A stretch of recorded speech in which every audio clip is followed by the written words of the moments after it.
The White Hats and Ed Falcone have been in London all this week, meeting daily with key parties, interfacing with the House of Lords and UK agencies.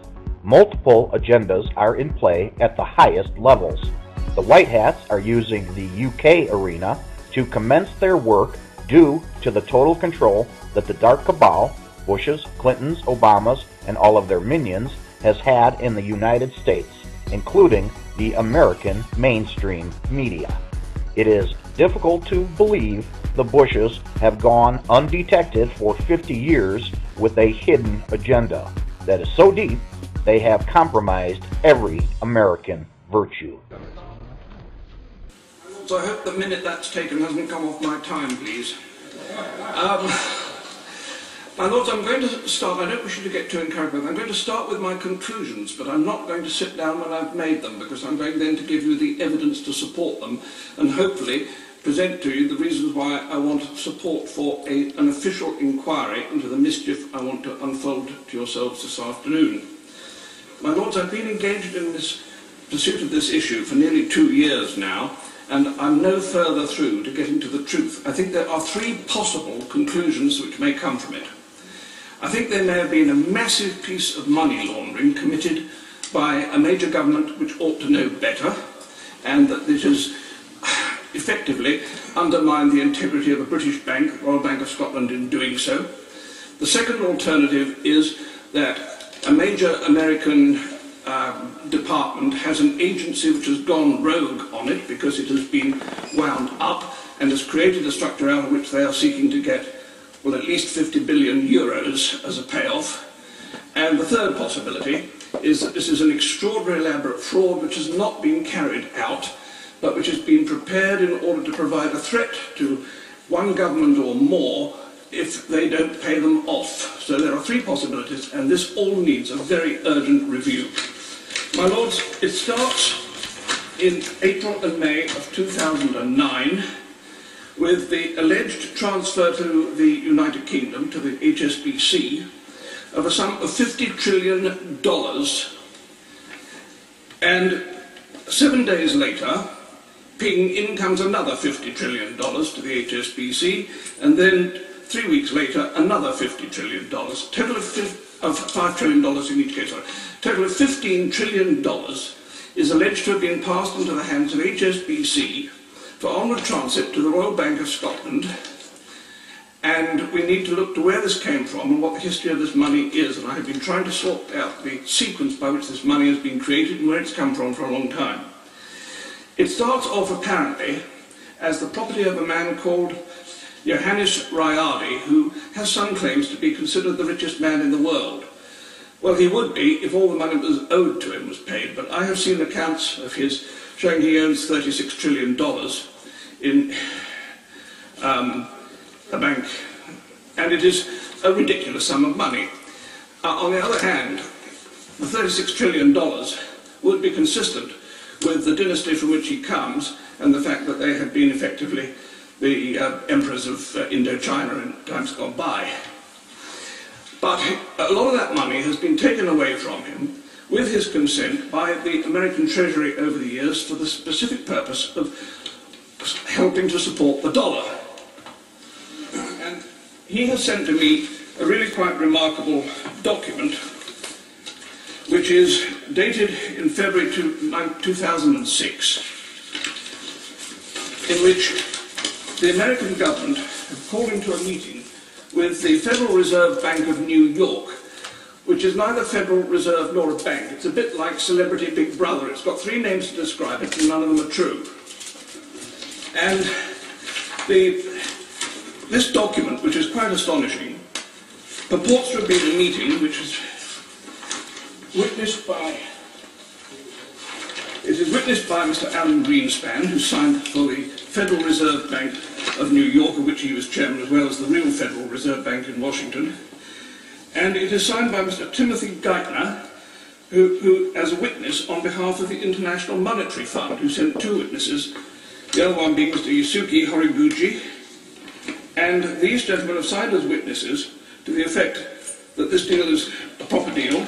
There are a lot of other signatures on here. This is not a photocopy, this is an original version of the contract, under which the American Treasury have apparently got the Federal Reserve Bank of New York to offer to buy out the bonds which have been issued to Mr. Rayadi to replace the cash which has been taken from him over the previous 10 years. And they're giving him $500 million as a cash payment to buy out worthless bonds. Now, this is all in the agreement, and it's very remarkable. I would have thought establishing whether this is a correct piece of paper or not is just 2 phone calls away, one to Mr. Geithner and one to Mr. Greenspan, both of whom still prosper and live, so they could easily confirm whether they signed this.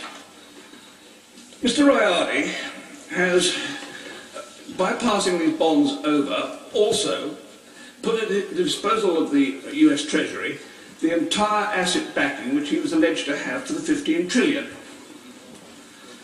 I now have a letter here from the Bank of Indonesia which says that the whole thing was a pack of lies, that he did not have the 750,000 tons of gold which was supposed to be backing it, he only had 700 tons. And this is really a piece of complete fabrication. Finally, I have a letter here from Mr.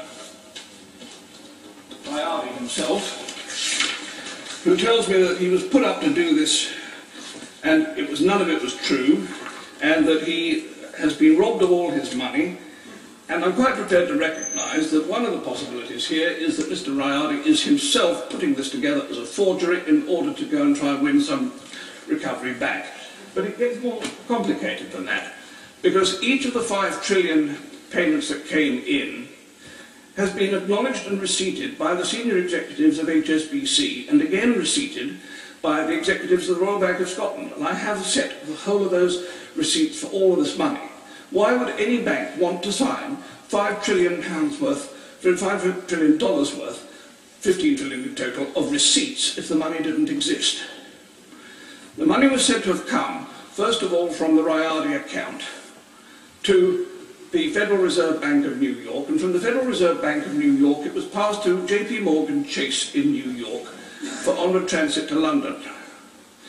The means of sending it was a SWIFT note, which ought to have been registered with the Bank of England if it was genuine. So when this happened and came about, I first of all took it to my noble friend Lord Strathclyde and said, what do we do with this? He said, give it to Lord Sassoon, he's the Treasury. So we did, and Lord Sassoon looked at it and said immediately, this is rubbish, it's far too much money, it will stick out like a sore thumb and you can't see it in the Royal Bank of Scotland accounts. Quite right. Secondly, he said, the gold backing it is ridiculous. There's only been 1,507 tons of gold mined in the history of the world, so you can't have 750,000 tons. This is true. And the third thing he said obviously was, it's a scam. And I agree with him, it was a scam. The problem is we stopped looking at that point. We should have asked, what is the scam, instead of at that time just nodding it off. And we have never really resolved this, because today I have this quite flattened piece of paper, which is my justification for bringing it into this meeting today, which is available on the internet, and I'm astonished that it hasn't already been unearthed by the Treasury, and every alarm bell in the land should be ringing if it has, because this is the General Audit Office of the Federal Reserve, the real Federal Reserve in Washington, and its audit review in end of July 2010 on the Federal Reserve Bank of New York. It has on it some 20 banks listed, to which $16.115 trillion are outstanding in loans. My lords, that is the sore thumb that was being looked for by Lord Sassoon. But more particularly, there are 2 other very interesting things with this. The first is that Barclays Bank have got 868 billion of loan. The Royal Bank of Scotland has got 541 billion, in which case one has to ask, as they could have earned in 3 weeks enough to pay off their entire indebtedness to the taxpayers in Britain, why they have not done so, and could we please ask them to put a cheque in the post tonight for the whole 46 billion. And the third thing that's wrong with it is that every bank on this list, without exception, is an MTN registered bank, which means that they are registered to use medium-term notes to move funds between themselves with an agreed profit share formula. In which case, these banks are investing this money, and most extraordinary, not a penny of interest does the Federal Bank of New York want paid on this vast amount of 16 trillion. Anyone amongst yourselves who knows what the IMF rules are will immediately smell a rat. Because the IMF has very strict rules for validating dodgy money. There are two ways of doing it. You either pass it through a major central bank, like the Bank of England, who had apparently refused to touch this, or alternatively, you put it through to a bank which is an MTN trading bank, and which is then able to use the funds on the overnight European MTN trading market, where they can earn between 1 and 2.5% profit per night. And the compound interest on that is huge. So there's a vast profit being made with this money somewhere if it is in fact genuine. So, my lords, I believe that this is such an important issue now that I can put everything I've got on the subject into a 104 megabyte memory foam, and I want the government to put this to some suitable investigative bureau and take everything I've got on the subject and find out what the truth is of what is going on here, because there is something very seriously wrong. Either we have a huge amount of tax uncollected on profits made, or we have a vast amount of money festering away in the European banking system which is not real money, in which case we need to take it back. My lords, I ask for an investigation and please support my plea.